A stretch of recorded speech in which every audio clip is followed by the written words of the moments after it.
ಆತ್ಮೀಯರೇ, ಶುಭವಾಗಲಿ ತಮಗೆ. ಸಿದ್ಧಾರೂಢರು ಜಾಗೃತ ದೇವರು. ತಾವು ಮನಸ್ಸಿನಲ್ಲಿ ಅಂದುಕೊಂಡದ್ದನ್ನು ಖಂಡಿತ ಈಡೇರಿಸುತ್ತಾರೆ. ಆದರೆ ಅದಕ್ಕಾಗಿ ತಮ್ಮಲ್ಲಿ ಶ್ರದ್ಧೆ ಮತ್ತು ಭಕ್ತಿ ಬೇಕಾಗಿದೆ.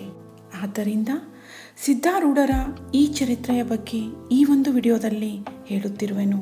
ಆತ್ಮೀಯರೇ, ಸಿದ್ಧಾರೂಢರ ಕಥಾಮೃತವನ್ನು ಓದುವುದರಿಂದ ನಾನು ನನ್ನ ಆಸೆಗಳನ್ನೆಲ್ಲ ಈಡೇರಿಸಿಕೊಂಡಿರುವೆನು ಮತ್ತು ನನ್ನ ಜೀವನದಲ್ಲಿ ಶಾಂತಿ ನೆಮ್ಮದಿ ನೆಲೆಸಿದೆ. ಅದೇ ತೆರನಾಗಿ ತಾವೂ ಸಹ ತಮ್ಮ ಆಸೆಗಳನ್ನು ಈಡೇರಿಸಿಕೊಂಡು ನೆಮ್ಮದಿಯ ಜೀವನ ಸಾಗಿಸಬೇಕಾಗಿದೆ. ಅದಕ್ಕಾಗಿ ಅವರ ಮಹಾತ್ಮೆಯನ್ನು ತಿಳಿಯಲೇಬೇಕು. ಆ ಮಹಾತ್ಮೆಯನ್ನು ತಾವು ದಿನನಿತ್ಯ ಪಠಿಸಬೇಕು. ಇಲ್ಲವೇ ಕಥೆಯನ್ನು ಇನ್ನೊಬ್ಬರ ಬಾಯಿಂದ ಕೇಳಿದರೂ ಸಹ ತಾವು ಧನ್ಯರಾಗುತ್ತೀರಿ. ಈ ಒಂದು ಕೆಲಸವನ್ನು ನಾನು ಈ ವಿಡಿಯೋದಲ್ಲಿ ಮಾಡುತ್ತಿರುವೆನು. ತಾವು ಕೆಲಸ ಮಾಡುವಾಗಲೂ ಸಹ ಈ ವಿಡಿಯೋವನ್ನು ಕೇಳುತ್ತಾ ಹೋದರೆ ತಾವು ಮಾಡುವ ಕೆಲಸದ ಜೊತೆಗೆ ದೇವರ ಧ್ಯಾನ ಮಾಡಿದ ಹಾಗೆ ಆಗುತ್ತದೆ. ತಮ್ಮ ಆಸೆಗಳು ಖಂಡಿತ ಈಡೇರುತ್ತವೆ. ಮೊದಲನೇ ಅಧ್ಯಾಯ ಕೇಳುವಾಗ ತಮ್ಮ ಆಸೆಗಳಾಗಲಿ ಅಥವಾ ಯಾವುದೇ ಒಂದು ಸಂಕಲ್ಪವನ್ನು ಮಾಡಿರಿ. ಅದು 56ನೇ ಅಧ್ಯಾಯ ಮುಗಿಯುವುದರೊಳಗಾಗಿ ತಾವು ಮಾಡಿದ ಸಂಕಲ್ಪ ಈಡೇರುತ್ತದೆ. ನಾನು ಮಾಡಿದ ಸಂಕಲ್ಪ ಸಹ ಈಡೇರಿವೆ. ಹಾಗೆಯೇ ತಮ್ಮ ಸಂಕಲ್ಪ ಸಹ ಈಡೇರುತ್ತದೆ ಅನ್ನುವ ಭರವಸೆ ನನಗಿದೆ. ಹಾಗಾದರೆ ದಿನಂಪ್ರತಿ ಒಂದೊಂದು ಅಧ್ಯಾಯಗಳನ್ನು ಕೇಳುತ್ತಾ ಹೋಗೋಣ. ಗ್ರಂಥ ಮಹಾತ್ಮೆ. ಶ್ರೀ ಗಣೇಶಾಯ ನಮಃ. ಶ್ರೀ ಗುರು ಸಿದ್ಧಾರೂಢಾಯ ನಮಃ. 4 ವೇದ, 6 ಶಾಸ್ತ್ರ, 18 ಪುರಾಣ, 28 ದಿವ್ಯ ಆಗಮಗಳ ಸರ್ವಸಾರಭೂತವಾದ ಶ್ರೀ ಸಿದ್ಧಪುರುಷನ ಈ ಪವಿತ್ರವಾದ ಚರಿತ್ರೆಯನ್ನು ನಿತ್ಯವೂ ಶ್ರದ್ಧೆಯಿಂದ ಓದುವ, ಕೇಳುವ, ಪೂಜಿಸುವ ಸರ್ವ ಭಕ್ತರಿಗೆ ಧರ್ಮ, ಅರ್ಥ, ಕಾಮ, ಮೋಕ್ಷಗಳು ಸಿದ್ಧಿಸುವವು. ಸರ್ವ ಕಷ್ಟ ನಷ್ಟಗಳು, ಸರ್ವ ಪಾಪತಾಪಗಳು, ಚೋರ, ವೈರಿ, ವಿಷ, ಭೂತಾದಿ ಭೀತಿಗಳು ಬಯಲಾಗಿ ಸರ್ವದಾ ಸಕಲ ಸನ್ಮಂಗಳಿಂದ ಕೂಡಿದ ಸುಖ ಸೌಭಾಗ್ಯಗಳು ಒದಗಿ ಬರುವವು. ಶ್ರೀ ಸಿದ್ಧ ಸದ್ಗುರುವಿನ ಕೃಪಾಪೂರ್ವಕ ಶ್ರವಣ ಮಾಡುವುದರಿಂದ ಶಾಂತಿ, ದಾಂತಿ, ವಿವೇಕ, ಜ್ಞಾನ, ಸದ್ಭಕ್ತಿಗಳು ಸಂಪ್ರಾಪ್ತವಾಗುವು. ನನ್ನ ಆತ್ಮೀಯರಿಗೆಲ್ಲರಿಗೂ ಶುಭವಾಗಲಿ. ಈ ದಿನ ಶ್ರೀ ಸಿದ್ಧಾರೂಢ ಕಥಾಮೃತದ 28ನೇ ಅಧ್ಯಾಯವನ್ನು ತಿಳಿಯೋಣ. ಮಂಗಲಧಾಮನಾದ ಸದ್ಗುರುವೇ, ನಿನಗೆ ಜಯವಾಗಲಿ. ನೀನು ಭಕ್ತರಿಗೆ ವರವನ್ನು ಕೊಡುವವನು, ಆತ್ಮಕಾಮನು, ಜ್ಞಾನರೂಪನು, ಆತ್ಮರಾಮನೂ ಇದ್ದೆ. ಇಂಥ ನಿನಗೆ ಹೇ ಸಿದ್ಧರಾಯನೇ ನನ್ನ ನಮಸ್ಕಾರವಿರಲಿ. ಹೇಗೆ ಪ್ರದೀಪ್ತವಾದ ಅಗ್ನಿಯು ಒಣ ಹಸಿ ಕಾಷ್ಟಗಳನ್ನು ಸುಟ್ಟು ಬಿಡುವುದು, ಹಾಗೆ ಜ್ಞಾನಾಗ್ನಿಯು ಶುಭ ಅಶುಭ ಉಭಯ ಕರ್ಮವನ್ನು ಭಸ್ಮ ಮಾಡಿ ಬಿಡುವುದು. ಕುಂಬಾರನು ವರ್ಷ ಪರ್ಯಂತ ಪ್ರಯಾಸಪಟ್ಟು ಅನೇಕ ಗಡಿಗೆಗಳನ್ನು ಮಾಡಿದನು. ಆದರೆ ದಂಡದಿಂದ ಅವನ್ನು ಹೊಡೆಯಲು ತತ್ಕಾಲ ಅಷ್ಟು ಮೃತ್ತಿಕ ಆಗಿ ಬೀಳುವವು. ಹಾಗೆಯೇ ಅವಿದ್ಯೆಯು ದೀರ್ಘಕಾಲ ಪ್ರಯತ್ನಪಟ್ಟು ಈ ಸಂಸಾರ ಜಾಲವನ್ನು ರಚಿಸಿತು. ಆದರೆ ಜ್ಞಾನದಂಡದಿಂದ ಹೊಡೆದ ಕೂಡಲೇ ಅದೆಲ್ಲ ಸಂಪೂರ್ಣವಾಗಿ ಚೈತನ್ಯವಾಗುವುದು. ಇಂಥ ಶ್ರೇಷ್ಠವಾದ ಜ್ಞಾನವು ಸದ್ಗುರುವಿನ ಹಸ್ತದಲ್ಲಿ ನಿತ್ಯ ಆಡುತ್ತಿರುವುದು. ಆತನಿಗೆ ಶರಣು ಹೋದಂಥವನ ಕೈಯಲ್ಲಿ ಆತನು ಆ ಜ್ಞಾನವನ್ನು ಕೊಡುವನು. ಆ ಜ್ಞಾನದ ಬಲದಿಂದ ಶಿಷ್ಯನು ಅಜ್ಞಾನವನ್ನೆಲ್ಲ ಕಿತ್ತು ಹಾಕಿ ಸುಖದಿಂದ ಆತ್ಮಸ್ಥಿತಿಯಲ್ಲಿ ಇದ್ದು ಜಗವನ್ನು ಆತ್ಮರೂಪವಾಗಿ ನೋಡುವನು. ಜಗವನ್ನು ಆತ್ಮರೂಪದಿಂದ ನೋಡುವವನಿಗೆ ಅದು ತನ್ನ ಸ್ವಶರೀರದಂತೆ ಕಾಣುತ್ತದೆ. ರಾಗ ದ್ವೇಷಗಳು ನಾಶವಾಗುವು, ಅವುಗಳ ಕೆಲಸವೇ ಇಲ್ಲದಂತಾಗುವುದು. ಇಂಥವನಿಗೆ ಜ್ಞಾನಿ ಅನ್ನುತ್ತಾರೆ. ಇವನ ಮೂಲಕ ಜನರು ಉದ್ಧರಿಸಲ್ಪಡುವರು. ಈತನ ಅಖಂಡ ಸಂಗತಿಯಿಂದ ಅಜ್ಞಾನಿಗಳು ಭವಾಬ್ದಿಯಿಂದ ತಾರಣ ಹೊಂದುತ್ತಾರೆ. ಇಂಥ ಪ್ರಕಾರದ ಸದ್ಗುರುರಾಜನು ಭಕ್ತರ ತಾರಣೆ ಹೊರತು ಎರಡನೇ ಹೇತು ಇಲ್ಲದೆ ನಾನಾ ಆಟಗಳಿಂದ ಆಟವಾಡುತ್ತಿರುವನು. ಸಿದ್ಧ ಸದ್ಗುರು ಪೂರ್ಣ ದಯಾಳುವಾಗಿದ್ದು ಆತನ ಚಿಂತನವನ್ನು ನಿತ್ಯದಲ್ಲಿಯೂ ಯಾರು ಮಾಡುವರೋ ಅವರ ಹತ್ತಿರ ಆತನು ಯಾವಾಗಲೂ ಇದ್ದು ಸಂಕಟದೊಳಗಿಂದ ರಕ್ಷಿಸುವನು. ನಿತ್ಯ ಪ್ರಾತಃ ಕಾಲದಲ್ಲಿ ಸದ್ಗುರು ಸನ್ನಿಧಿಯಲ್ಲಿ ಅನೇಕ ಭಕ್ತರು ಬರುತ್ತಿರುವರು. ಭಜನವಾದ ಮೇಲೆ ಸದ್ಗುರುವಿಗೆ ಮಂಗಳಾರತಿಯನ್ನು ಬೆಳಗುವರು. ಭಕ್ತ ಜನರನ್ನು ಈ ಕಾರ್ಯಕ್ಕಾಗಿ ಪ್ರಾತಃ ಕಾಲದಲ್ಲಿ ಎಚ್ಚರಗೊಳಿಸುವುದಕ್ಕೋಸ್ಕರ ಒಬ್ಬನೊಬ್ಬನು ಅವರ ಮನೆ ಮುಂದೆ ಬಂದು ಒದರುವನು. ಶಿವಾಯ ನಮಃ ಎಂಬ ಈ ನಾಮವನ್ನು ಗರ್ಜಿಸುತ್ತಾ ಆತನು ದ್ವಾರದಲ್ಲಿ ಬಂದು ನಿಂತು ಮನೆಯವರೆಲ್ಲರೂ ಎಚ್ಚರವಾದ ಮೇಲೆ ಎರಡನೇ ಮನೆಗೆ ಹೋಗುವನು. ಆದ್ದರಿಂದ ಭಕ್ತ ಜನರು ಆತನಿಗೆ ಶಿವಾಯ ನಮಃ ಎಂದು ಹೆಸರಿಟ್ಟಿರುವರು. ಈತನು ದ್ವಾರದಲ್ಲಿ ಬಂದು ಒದರಿದ ಕೂಡಲೇ ನಿದ್ರಾಭ್ರಮೆಯನ್ನು ಬಿಟ್ಟು ಸದ್ಗುರುಗಳ ಕಡೆಗೆ ಹೋಗಲಿಕ್ಕೆ ಸಿದ್ಧರಾಗುತ್ತಿದ್ದರು. ಈ ಪ್ರಕಾರ ಭಕ್ತಿ ಮತ್ತು ಉಪಕಾರ ಕೃತ್ಯ ಈತನು ಶ್ರದ್ಧೆಯಿಂದ ನಿತ್ಯದಲ್ಲಿಯೂ ಮಾಡುತ್ತಿದ್ದನು. ಭಜನೆಗೋಸ್ಕರ ಎಬ್ಬಿಸುವನೆಂದು ಆತನ ಮೇಲೆ ಭಕ್ತ ಜನರು ಬಹಳ ಪ್ರೇಮ ಮಾಡುತ್ತಿದ್ದರು. ಮಳೆ ಕತ್ತಲು ಎಂಬುದನ್ನು ಲಕ್ಷಿಸದೆ ಭಕ್ತ ಜನರ ಹಿತಾರ್ಥವಾಗಿ ಶಿವಾಯ ನಮನು ನಿತ್ಯದಲ್ಲಿಯೂ ತಿರುಗುತ್ತಿರುವಾಗ ಒಂದು ಕಾಲದಲ್ಲಿ ಚಮತ್ಕಾರಿಕ ಕಥಾ ಸಂಭವಿಸಿತ್ತು. ಅದನ್ನೇ ಶ್ರೋತಾ ಜನರುಗಳಿರ ಶ್ರವಣ ಮಾಡುವಂಥವರಾಗಿರಿ. ಒಮ್ಮೆ 4 ತಾಸು ರಾತ್ರಿ ಇರುವಾಗ ಶಿವಾಯ ನಮನು ಎದ್ದು ಹೊರಗೆ ಬಂದು ರಸ್ತೆಯ ಮೇಲೆ ನಾಮಗರ್ಜನೆ ಮಾಡುತ್ತಾ ನಡೆದನು. ಪ್ರಾತಃ ಕಾಲವಾಯಿತೆಂದು ತಿಳಿದು ಆತನು ನಿತ್ಯ ನೇಮವನ್ನು ಸಾರಿಸುತ್ತಾ ಮಂದಿ ದ್ವಾರದಲ್ಲಿ ನಿಂತು ನಾಮಗರ್ಜನೆಯಿಂದ ಅವರನ್ನು ಎಬ್ಬಿಸುತ್ತಿದ್ದನು. ಈ ಪ್ರಕಾರ ಆತನು ರಸ್ತೆಯ ಮೇಲೆ ಹೋಗುತ್ತಿರುವಾಗ ಗಸ್ತಿ ತಿರುಗುವ ಸರಕಾರಿ ಸಿಪಾಯಿಯರು ಭೇಟಿಯಾಗಿ ಇವನನ್ನು ಹಿಡಿದು ನಿಂದಿರಿಸಿ, ನೀನು ಯಾರು? ರಾತ್ರಿಯೊಳಗೆ ರಸ್ತೆಯ ಮೇಲೆ ತಿರುಗುತ್ತಾ ಗಟ್ಟಿಯಾಗಿ ಕೂಗಿ ನಿದ್ರಿಸ್ತರಾದ ಜನರನ್ನು ಏಕೆ ಎಬ್ಬಿಸುವಿ? ನಿನ್ನಿಂದ ಜನರಿಗೆ ಬಹಳ ತ್ರಾಸ ಉಂಟಾಗುವುದು. ಈಗ ಮುಂದೆ ಹೋಗಬೇಡ ಎಂದು ನುಡಿಯುತ್ತಿರುವಾಗೆ ಆತನು ಅವರು ಹೇಳಿದ್ದಕ್ಕೆ ಕಿವಿಗೊಡದೆ ನಾಮಗರ್ಜಿಸುತ್ತಾ ನಡೆದನು. ಆಗ ಸಿಪಾಯಿಯರು ಸಿಟ್ಟಿಗೆದ್ದು ಹೋಗಿ ಅವನನ್ನು ಹಿಡಿದು ಅವನ ಕೈಗಳನ್ನು ಕಟ್ಟಿ ಚೌಕಿ ಕಡೆಗೆ ಕರೆದುಕೊಂಡು ಹೋಗುವಂಥವರಾದರು.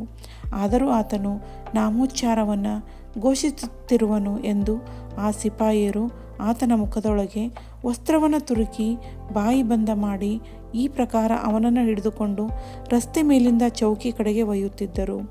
ಭಕ್ತ ಕಾರ್ಯವನ್ನು ಯಾವಾತನು ಜನರೊಳಗೆ ಮಾಡುವನೋ ಆತನ ಅಭಿಮಾನವು ಸದ್ಗುರು ರಾಯನಿಗೆ ಇರುವುದು.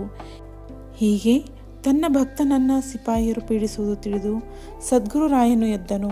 ಏನೇನು ಅನ್ಯಾಯವಿಲ್ಲದೆ ತನ್ನ ಭಕ್ತನನ್ನು ನಿರ್ದಯರಾದಂಥವರು ಪೀಡಿಸುವರು ಮತ್ತು ಪುಣ್ಯ ಕಾರ್ಯವು ನಿಂತು ಹೋಗುವುದು ಎಂದು ಸದ್ಗುರು ರಾಯನು ಕಳವಳಿಸಿದನು. ನಂತರ ಫೌಜದಾರನ ರೂಪದಲ್ಲಿ ಧರಿಸಿ ಅವನಂತೆ ಪೋಷಾಕು ಮಾಡಿಕೊಂಡು ಕುದುರೆಯನ್ನು ಹತ್ತಿ ಸದ್ಗುರು ರಾಯನು ಇವರ ಮುಂದೆ ಬರುವಂಥವನಾದನು. ಫೌಜದಾರನನ್ನು ಸಿಪಾಯಿಯರು ಕಂಡ ಕೂಡಲೇ ಆತನಿಗೆ ಮುಜ್ರೆ ಮಾಡಿದರು.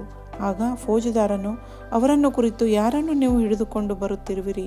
ಈತನು ಎಲ್ಲಿ ಏನು ಮಾಡಿರುವನು ಎಂದು ಇವನ ಕೈ ಕಟ್ಟಿರುತ್ತೀರಿ ಮತ್ತು ಬಾಯೊಳಗೆ ವಸ್ತ್ರವನ್ನು ಏಕೆ ತುಂಬಿದ್ದೀರಿ? ಸಿಪಾಯಿಯರೇ ಹೇಳಿರಿ ಎಂದು ವಿಚಾರಿಸಿದ್ದನ್ನು ಸಿಪಾಯಿಗಳು ಕೇಳಿ, ಸಾಹೇಬರೇ, ಈತನು ರಾತ್ರಿಯೊಳಗೆ ಊರಿಗೆಲ್ಲ ಅಡ್ಡಾಡುತ್ತಿದ್ದು ಮನೆ ಮನೆಗೆ ಹೋಗಿ ಒದರಾಡುತ್ತಾನೆ. ರಾತ್ರಿಯಲ್ಲೆಲ್ಲ ಈತನು ಒದರಾಡುವುದರಿಂದ ಜನರಿಗೆ ಭಯಂಕರ ಉಪದ್ರವವಾಗುವುದು ಎಂದು ಇವನಿಗೆ ಅಡ್ಡ ಮಾಡಿದರು. ಇವನು ಬಿಡದೆ ಒದರುವನು. ಆದ್ದರಿಂದ ಇವನು ಬಾಯಿಯಲ್ಲಿ ವಸ್ತ್ರ ತುಂಬಿ ಒದರದಂತೆ ಮಾಡಿರುತ್ತೇವೆ. ಇವನಿಗೆ ಶಿಕ್ಷೆ ಕೊಟ್ಟ ವಿನಃ ಇವನು ಬಿಡನು ಎಂದು ಇವನಿಗೆ ಚೌಕಿ ಕಡೆಗೆ ಒಯ್ಯುತ್ತೇವೆ. ಇವನನ್ನು ಬಂದಿಯೊಳಗೆ ಇಡೋಣವೇ ಎಂದು ಕೇಳಿದರು. ಇದನ್ನು ಕೇಳಿ ಫೌಜದಾರನು, ಸಿಪಾಯಿಯರೇ, ನೀವು ಇದೊಂದು ಅವಿಚಾರದ ಕೆಲಸವನ್ನು ಮಾಡಿದಿರಿ. ಇವನನ್ನು ಈಗಿಂದೀಗಲೇ ಬಿಟ್ಟು ಬಿಡಿರಿ ಮತ್ತು ಬಾಯೊಳಗೆ ತುಂಬಿದ ಅರಿವೆಯನ್ನು ತೆಗೆಯಿರಿ. ಇವನೇನು ಕಳ್ಳನಲ್ಲ, ನಿಜವಾಗಿ ನಿಮ್ಮದೇ ಕಾರ್ಯವನ್ನು ಮಾಡುತ್ತಿರುವನು. ನಿಜವಾದರೂ ರಾತ್ರಿ ಎಲ್ಲ ಒದರುತ್ತಾ ಜನರ ಎಚ್ಚರ ಇರುವಂತೆ ಮಾಡುತ್ತೀರಿ. ಇವನಾದರೂ ನಿಮ್ಮ ಇದೇ ಕೆಲಸವನ್ನು ಪಗಾರು ತೆಗೆದುಕೊಳ್ಳದೆ ಮಾಡುತ್ತಾ ತಿರುಗುವನು. ನೀವು ಸುಮ್ಮನೆ ಒದರಾಡುತ್ತಿರುವಿರಿ. ಈತನು ಈಶ್ವರ ನಾಮವನ್ನಾದರೂ ಉಚ್ಚರಿಸುವನು. ನೀವು ಬರೇ ಹೊರಗಿನ ಕಳ್ಳರ ದೆಸೆಯಿಂದ ಜನರನ್ನು ಎಚ್ಚರಗೊಳಿಸುವಿರಿ.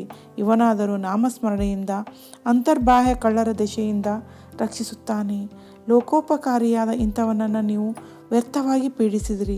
ಆದ್ದರಿಂದ ಇವನನ್ನು ಈಗಲೇ ಬಿಟ್ಟು ಬಿಡಿರಿ. ಇನ್ನು ಮೇಲೆ ಇವನಿಗೆ ಅಡ್ಡಿ ಮಾಡಬೇಡಿರಿ ಎಂದು ಫೌಜದಾರನ ಅಂದದ್ದು ಕೇಳಿ ಆ ಸಿಪಾಯಿಯರು ಶಿರಭಾಗಿಸಿ ಶಿವಾಯ ನಮನನ್ನು ಬಿಟ್ಟು ತಮ್ಮ ಕೆಲಸದ ಮೇಲೆ ಹೋದರು. ಅನಂತರ ಫೌಜದಾರನು ಶಿವಾಯ ನಮನನ್ನು ಕುರಿತು, ಈ ಸಿಪಾಯಿಯರಿಗೆ ಏನೂ ತಿಳಿಯುವುದಿಲ್ಲ. ಇನ್ನು ಮೇಲೆ ನೀನು ನಿಸ್ಸಂಶಯವಾಗಿ ನಿನ್ನ ಕೆಲಸವನ್ನು ನಡೆಸುತ್ತಿರು. ಯಾರೊಬ್ಬರೂ ನಿನಗೆ ಅಡ್ಡಿ ಮಾಡಲಾರರು ಎಂದು ಹೇಳಿ ಕತ್ತಲೊಳಗೆ ಹೋಗುವಂಥವನಾದನು. ಇತ್ತ ಶಿವಾಯ ನಮನು ಆ ಕ್ಷಣವೇ ತನ್ನ ನಿತ್ಯ ನೇಮವನ್ನು ಯಥಾರೀತಿ ಆರಂಭಿಸಿದನು. ಮರುದಿವಸ ಆ ಸಿಪಾಯಿಯರು ಫೌಜದಾರನ ಮುಂದೆ ಬಂದು ಕ್ಷಮಿಸಬೇಕೆಂದು ಪ್ರಾರ್ಥಿಸುವುದನ್ನು ಕೇಳಿ ಆತನು ಆಶ್ಚರ್ಯಚಕಿತನಾದನು. ಆತನು ಕೇಳಿದನು, ನೀವು ಯಾತರ ದೆಸೆಯಿಂದ ಕ್ಷಮಾ ಬೇಡುತ್ತಿರುವಿರಿ? ನಿಮ್ಮಿಂದ ಏನು ಅಪರಾಧ ಘಟಿಸಿತೆಂದು ಹೇಳುವಿರಿ? ಇದನ್ನು ಕೇಳಿ ಸಿಪಾಯಿಯರು, ನಿನ್ನೆ ರಾತ್ರಿ ಒಬ್ಬ ಒದರಾಡವನನ್ನು ಹಿಡಿದುಕೊಂಡು ನಾವು ಚೌಕಿಗೆ ಬರುತ್ತಿರುವಾಗ ನೀವು ದಾರಿಯಲ್ಲಿ ಭೇಟಿಯಾದದ್ದು ನಿಮಗೆ ಗೊತ್ತಿರುವುದು. ಆಗ ನಮ್ಮ ಮೇಲೆ ಸಿಟ್ಟಾಗಿ ಅವನನ್ನು ಬಿಡಿಸಿದಿರಿ ಎಂದು ಹೇಳಿದ್ದನ್ನು ಕೇಳಿ ಫೌಜದಾರನು ಬಹಳ ಆಶ್ಚರ್ಯಪಟ್ಟು ಅನ್ನುತ್ತಾನೆ, ಇಡೀ ರಾತ್ರಿ ನಾನು ಮನೆಯೊಳಗೆ ಮಲಗಿದ್ದೆನು. ನೀವು ಹೇಳುವುದು ಹೇಗೆ ಸತ್ಯವಾದೀತು? ನೀವು ಸುಳ್ಳಾಡುತ್ತೀರಿ. ಇದನ್ನು ಕೇಳಿ ಸಿಪಾಯಿಯರು, ನಾವು ಹೇಳುವುದು ಸರ್ವಥಾ ಸತ್ಯವಾಗಿರುತ್ತದೆ ಎಂದು ಹೇಳಿದ್ದಕ್ಕೆ ಫೌಜದಾರನು, ಇದರ ಸತ್ಯಾಸತ್ಯವು ಸಿದ್ಧಾರೂಢರ ಮುಂದೆ ಹೋದರೆ ಗೊತ್ತಾಗುವುದು. ಅಲ್ಲಿಯೇ ಶಿವಾಯನಮನು ಇರುವನು ಎಂದು ಆ ಕೂಡಲೇ ಆತನ ಸಿಪಾಯಿಯರನ್ನು ಕರೆದುಕೊಂಡು ಸದ್ಗುರುಗಳ ಕಡೆ ಬಂದು ನಮಸ್ಕರಿಸಿ ರಾತ್ರಿಯೊಳಗೆ ನಡೆದ ವೃತ್ತಾಂತವನ್ನು ನಿರೂಪಿಸಿದನು. ಅದನ್ನು ಕೇಳಿಸಿದ್ದರು. ಫೌಜದಾರನನ್ನು ಕುರಿತು ಸದ್ಗುರುವು ತನ್ನ ಭಕ್ತರನ್ನು ರಕ್ಷಿಸುವುದಕ್ಕೋಸ್ಕರ ತನ್ನ ಮಹಿಮೆಯಿಂದ ನಿಮ್ಮ ರೂಪವನ್ನು ಧರಿಸಿ ಆ ಸಮಯದಲ್ಲಿ ಬಂದಿರಬಹುದು ಎಂದು ಹೇಳಿದರು.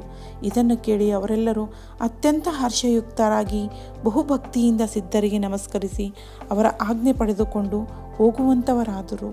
ಹೇ ಶ್ರೋತಾ ಜನರುಗಳಿರ, ಈ ಕಥೆಯ ಲಕ್ಷ್ಯಾರ್ಥವನ್ನು ಶ್ರವಣ ಮಾಡಿರಿ.